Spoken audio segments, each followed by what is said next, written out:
Hello dear students, welcome to my science academy. हम पढ़ रहे हैं बीएससी पार्ट थर्ड ईयर की क्वांटम मैकेनिक्स। आज का हमारा टॉपिक है ground state energy of hydrogen atom, यानी कि हाइड्रोजन परमाणु की मूल स्तर की ऊर्जा क्या होती है, उसकी गणना करते हैं। तो देखिए, जो बोर था उसने जो प्रथम कक्षा में इलेक्ट्रॉन की स्थिति और जो संवेग है उसमें अनिश्चितता है, उसको मैंने डेल्टा एक्स और डेल्टा पी से मान लिया। अब यदि कोई आर त्रिज्या का गोला है, उसमें यदि इलेक्ट्रॉन एग्जिस्टेंस करता है तो इसके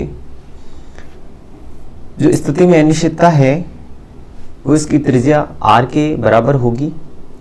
तो हाइजेनबर्ग का अनिश्चितता का सिद्धांत कहता है कि संवेग और उसकी स्थिति में अनिश्चितता delta P into delta X equal to H होती है।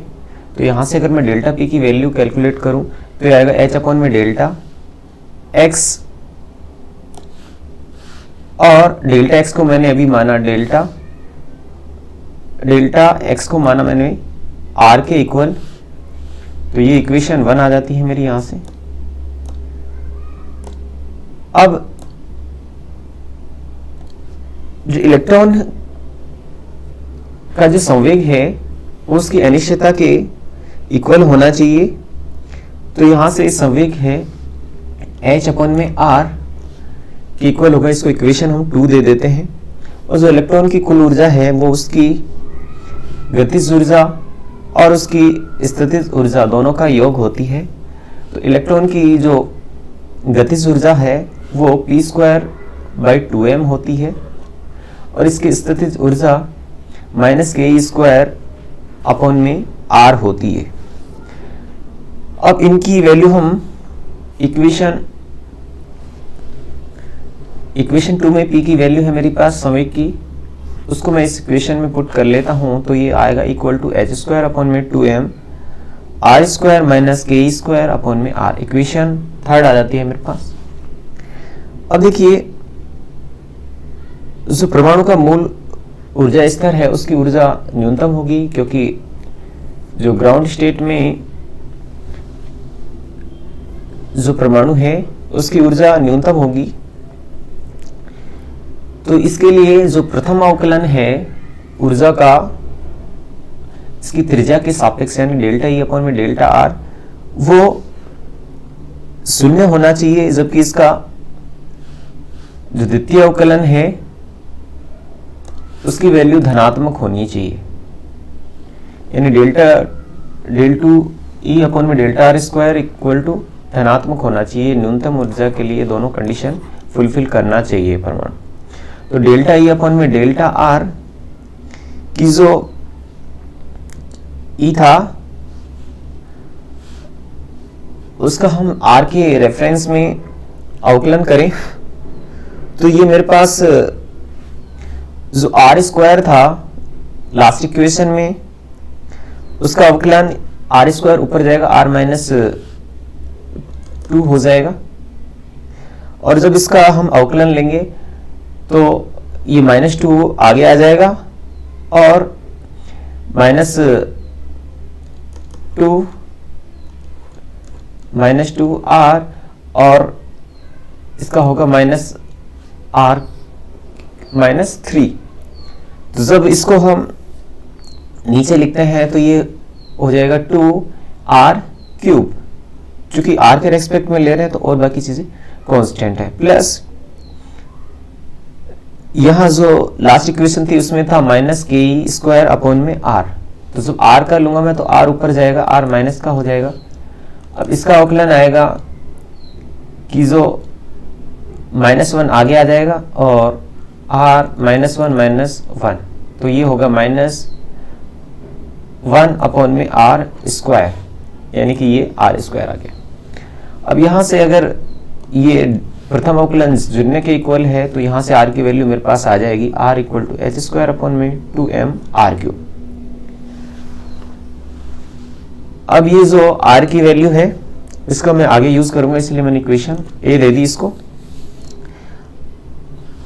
अब जो डेल्टा ई अपॉन में डेल्टा आर है इसका मैं अगेन आर के रेस्पेक्ट में अवकलन करूंगा। तो देखिए, जो यहाँ 2 से 2 कैंसिल हो जाएगा और जो h स्क्वायर अपन में m है ये कांस्टेंट है, r क्यूब है ये ऊपर जाएगा तो r -3 हो जाएगा। अब किसी की भी जो पावर n होती है उसका अवकलन होता है nx, यानी कि मान लो कि x की पावर n है तो इसका अवकलन होता है nx n-1। तो ये r की पावर है तो ये पावर आगे आ जाएगी -3 और r -3 -1 तो ये होगा -3 अपॉन में r की पावर -4। अब चूंकि यहाँ चिन्ह पहले से माइनस में है तो ये माइनस माइनस प्लस हो जाता तो 3h स्क्वायर अपॉन में mr स्क्वायर। इसका मैं r स्क्वायर का अवकलन लूंगा तो r स्क्वायर का अवकलन जैसे कि अभी आपने देखा था r क्यूब -2r क्यूब आता है तो ये r क्यूब नीचे जाएगा तो ये पॉजिटिव हो जाएगा। तो ये मेरे पास ये इक्वेशन आ जाती है। नेक्स्ट देखिए कि जो डेल्टा स्क्वायर ई अपॉन में डेल्टा r स्क्वायर की वैल्यू ये आई है मेरे पास 3h स्क्वायर अपॉन में mr4। तो r की वैल्यू मैंने लास्ट इक्वेशन से रख दी h स्क्वायर अपॉन में k me का square minus 2ke square upon में r क्यूब। अब यहाँ से इसको मैं सोल्व करता हूँ तो ये मेरे पास आ जाता है ke स्क्वायर अपॉन में r क्यूब। तो यहाँ से आप देख सकते हैं जो डेल्टा स्क्वायर ई अपॉन में डेल्टा स्क्वायर है उसकी वैल्यू धनात्मक आ रही है, यानी कि r का मान न्यूनतम ही होगा इस कंडीशन में, क्योंकि डेल्टा स्क्वायर ई अपॉन में डेल्टा r स्क्वायर धनात्मक आ रहा है।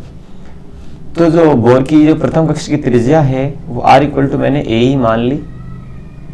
अब जो r इक्वल टू a ही है ये r का न्यूनतम मान होगा। तो हाइड्रोजन परमाणु के मूल स्तर की ऊर्जा E मिनिमम जो लास्ट टाइम मैंने इक्वेशन निकाली थी समीकरण 3 h स्क्वायर अपॉन में 2m और यहाँ r स्क्वायर था तो उसकी जगह मैंने a नोट कर दिया। ke स्क्वायर अपॉन में r था तो उसको a नोट कर दिया। तो जो समीकरण a से r की वैल्यू क्या थी h स्क्वायर अपॉन में h स्क्वायर अपॉन में के me square equal to a0 जो न्यूनतम त्रिज्या है। तो यहां से h स्क्वायर अपॉन में 2m और ये जो वैल्यू है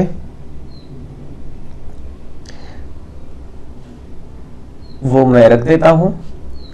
तो यहां से माइनस के स्क्वायर इंटू के एम स्क्वायर अपॉन में h स्क्वायर। अब इसको आगे सोल्व करते हैं तो ये के स्क्वायर अपॉन में e4 इसका स्क्वायर होगा के स्क्वायर, ये e4 अपॉन में s4 होगा, h स्क्वायर से h स्क्वायर कट जाएगा यानी h स्क्वायर यहाँ बच जाएगा।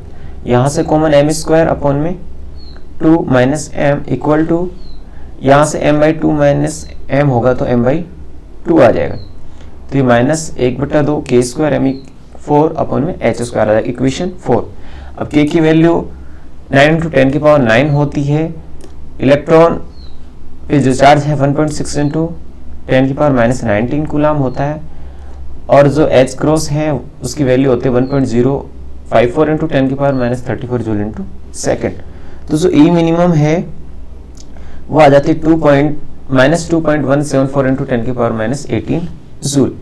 ये जूल में आई है, इसको इलेक्ट्रॉन वोल्ट निकालने के लिए 1.6 × 10 की पावर 19 से डिवाइड कर देते हैं तो ये -13.6 इलेक्ट्रॉन वोल्ट आ जाती है। जो बोर के मॉडल की जो प्रथम कक्ष की जो ऊर्जा होती है कि जो बोर के प्रथम कक्ष की जो ऊर्जा होती है उसके इक्वल होती है और ये ऋणात्मक है तो ये न्यूनतम ऊर्जा को प्रकट करेगा, यानी कि जो ग्राउंड स्टेट एनर्जी है हाइड्रोजन के लिए वो न्यूनतम होती है और ये परमाणु के स्थायित्व को प्रकट करती है। तो थैंक्स फॉर वॉचिंग।